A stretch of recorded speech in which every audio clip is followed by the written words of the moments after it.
Capítulo 2. La naturaleza de la materia. Hasta ahora, he señalado la diferencia entre el plano físico y las dimensiones más elevadas. En realidad, no hay diferencia, porque todas las dimensiones están hechas de la misma cosa, al igual que las 7 octavas de un piano, son sonido. La única diferencia es de tono o de frecuencia.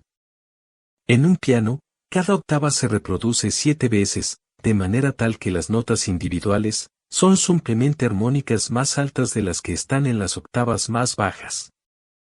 Por otro lado, existe una gran distinción. Una, de estado de alerta. Supongan que tienen un defecto de audición que les permite oír solo la octava más baja. Las notas bajas les van a sonar muy reales, pero cuando las manos del pianista van hacia la derecha, verán el movimiento, pero no van a escuchar nada.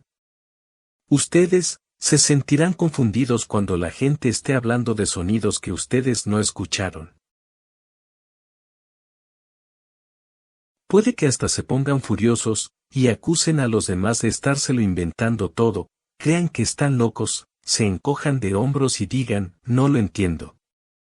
O puede que se sientan carentes de algo, cuando los demás hablen de la belleza de la sonata Claro de Luna, por ejemplo. ¿Cómo reaccionarían si alguien les dijera que, con algo de práctica, podrían inclusive oír las notas más elevadas? La analogía del piano es muy útil. La intención de los 5 sentidos físicos es la de detectar solo ciertas de las octavas del universo que los rodea. Ellos pueden detectar las octavas más bajas, pero no pueden detectar las más elevadas. Ustedes poseen otros sentidos, cuya intención es detectar las octavas más elevadas del universo, pero estos permanecen latentes en la mayor parte de la especie humana. Estos sentidos están trabajando permanentemente, e interactúan con la energía de la frecuencia más elevada, pero su cerebro filtra y elimina esas señales. Es algo deliberado, pues ustedes no podrían mantener su lúcido enfoque en el plano físico, si estuvieran bombardeados con toda la información adicional disponible en un momento dado. Imagínense, estar leyendo esto, y simultáneamente estar conociendo todos los posibles resultados de leerlo, tanto para ustedes, como para sus familiares y amigos. Y además estar conscientes de los pensamientos y de las emociones de los que los rodean, y de cómo ellos resuenan con el resto de sus encarnaciones. Incluso, cuando la información no física se entromete en su conciencia, y se ven forzados a reconocerlo, se obligan culturalmente a buscarle una explicación distinta. Lo que ustedes ven como materia física, no es más que simple energía perteneciente a una de las octavas más bajas, vibrando dentro de un campo especialmente creado para ese propósito. Hay muchas octavas de energía por encima de esta, en las cuales existen otros niveles de su ser, funcionando plenamente, vivos y alerta, y realizando todo tipo de piruetas. El hacer contacto, conscientemente, con estos otros niveles del ser de ustedes, es algo muy fácil de lograr. Ustedes se la pasan haciéndolo, por ejemplo, cuando creen tener una idea o cuando se ponen felices, sin una aparente razón para ello. Y, por supuesto, los sueños son sencillamente estos otros niveles de su ser en acción, trabajando o jugando. Pero no estoy hablando de los pocos y dispersos símbolos caóticos, que se les quedan rondando cuando se despiertan. Estoy, sí, hablando de la creación y manipulación de la realidad, a gran escala, que ustedes realizan, cada noche, en otros niveles de sus seres. Lo que ustedes piensan que es soñar, es como quedarse mirando una casa en desorden, y preguntarse qué tan buena estuvo la fiesta. Ustedes se perdieron toda la diversión, y se han quedado solo con el desorden. Entonces, ¿cómo surge la materia física a partir de esta octava de energía más baja? Los seres que crean encarnaciones físicas, y otros para quienes esa es su función, organizan unidades de energía consciente en patrones específicos, dentro de una banda de frecuencia en particular, dispuesta especialmente para tal propósito. Estos patrones constituyen cada cosa, aparentemente sólida, que ustedes conocen. Ahora, lleguemos hasta el verdadero milagro del plano físico, la manera en que estas unidades de energía consciente surgen en el plano físico, provenientes del siguiente plano más elevado, conformando las unidades electromagnéticas básicas, que ustedes conocen como partículas subatómicas, los ladrillos, o bloques básicos de construcción, que ustedes han denominado electrones, protones y neutrones. Sus científicos están a punto de detectar este proceso, y algunos poseedores de imaginaciones muy fértiles, ya lo comprenden intuitivamente. A su vez, estos bloques de construcción de energía consciente, enseguida colaboran para formar los átomos de un elemento en particular, tal como el carbono, el hidrógeno, el oxígeno, el nitrógeno, etc. Un átomo puede aparecer como una construcción muy sencilla, electrones que rotan alrededor de un núcleo central, y en cierto sentido, vaya que lo es. Pero por otro lado, es la cosa más compleja que hay en el plano físico. La geometría y el álgebra, involucradas en el diseño de los átomos que conforman el plano físico, mantendría trabajando a la mayoría de sus computadores más gigantescos, durante siglos. La materia no se dio espontáneamente. Fue planeada cuidadosamente, y debimos saber cómo se comportaría la materia en todas las circunstancias, antes de que decidiéramos seguir adelante con su creación. No piensen, ni por un instante, que el estado de conciencia que proyecta al electrón es diminuto. El electrón no es una partícula diminuta, sino un campo de probabilidades, una parte del espacio en el cual existe el estado de conciencia, pero de una manera tan sutil, que los científicos no pueden estar seguros, y por ello afirman que el electrón, probablemente, existe. Ese estado de conciencia puede colaborar en innumerables campos, y en innumerables universos simultáneamente. Los átomos pueden permanecer libres o encadenarse para conformar moléculas.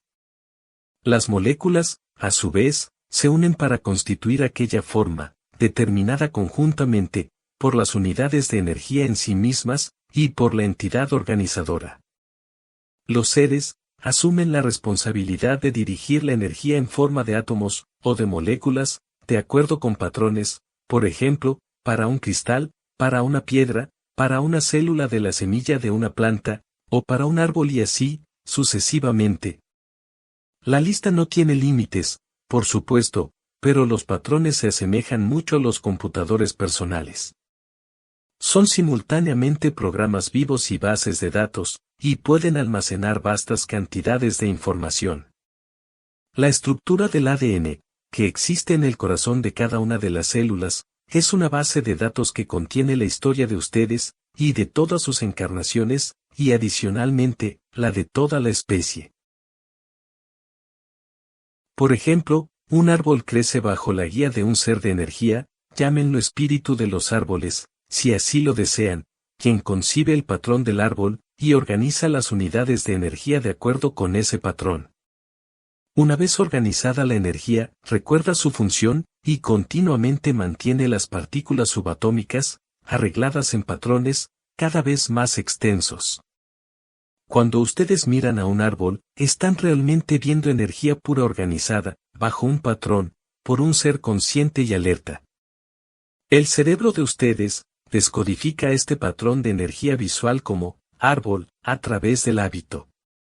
Cuando ustedes tocan un árbol, sus manos y el árbol son dos campos de energía que se tocan, pero el sistema nervioso de ustedes junta toda esta información y descodifica el contacto, como estimulación táctil. El cerebro de ustedes, entonces, usa toda la información disponible para fabricar la construcción general que ustedes conocen como un árbol. Si un carpintero llega, y corta el árbol, y usa la madera para construir una silla, altera la forma del campo más grande. Las unidades de energía consciente, que constituyen la madera, recuerdan su nuevo patrón, y fielmente lo mantienen, hasta que algo más suceda, como por ejemplo, que la silla se queme. Entonces, la energía consciente de las moléculas de celulosa, se reorganiza a sí misma bajo un nuevo patrón, como átomos libres de carbono, oxígeno y nitrógeno, por ejemplo. Con el solo ánimo de darles una idea de tamaño, el espacio dentro y entre estos átomos es inmenso. Si un átomo fuera del tamaño de un campo de fútbol, el núcleo sería del tamaño de la pelota de fútbol en la mitad de la cancha. La primera fila de electrones estaría aproximadamente ubicada en donde se encuentra la primera fila de asientos, y cada fila de electrones estaría separada por unas 50 filas de asientos. El siguiente átomo más cercano estaría como a la distancia de la ciudad vecina. Por lo tanto, cuando hablamos de materia sólida, dista mucho de ser sólida. Y esos electrones que tú crees que son partículas diminutas, no pesan nada en absoluto.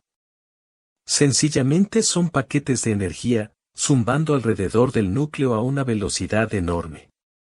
Es su velocidad la que les da su evidente substancia, o una etapa prematerialista, de manera similar a como una bala disparada, produce mayor impacto que una bala, simplemente arrojada. Ni siquiera el núcleo es sólido. Él, también está hecho de partículas más pequeñas, neutrones y protones, los cuales, al examinarlos de cerca, resultan también estar hechos de partículas aún más pequeñas.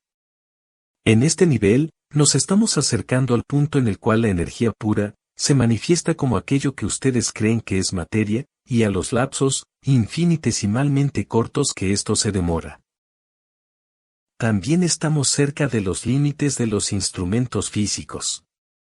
Estos pueden detectar la súbita aparición de una partícula subatómica, pero no su transformación de hecho, a partir de la energía pura, debido a que la unidad de energía que la creó es energía no física, y ésta no puede quedar registrada en instrumentos físicos. Los físicos han concluido que la única vez que las partículas subatómicas son verdaderamente partículas es cuando las pueden observar y que el resto del tiempo, ellas son ondas de energía. Entonces, los investigadores nunca pueden conocer la condición de un electrón no observado, y no hay, por lo tanto, una manera para determinar la estructura básica del plano físico, o para explicar cómo funciona. A un nivel más profundo, estamos hablando de irrupciones de energía consciente hacia adentro del plano físico, y luego volando alrededor, a velocidades enormes, dando la apariencia de solidez, de manera similar, a como las aspas de un ventilador eléctrico en movimiento, aparentan ser un disco sólido. Así pues, ¿es el mundo material apenas una ilusión? Pues sí. Todo él está hecho de hologramas y de ondas estacionarias. La base de toda organización de energía en materia es la onda estacionaria. Esta idea es vital para entender lo que ustedes son y cómo ustedes se manifiestan. Lo que sigue a continuación puede sonar un poco como física, pero en realidad es el corazón mismo de la metafísica.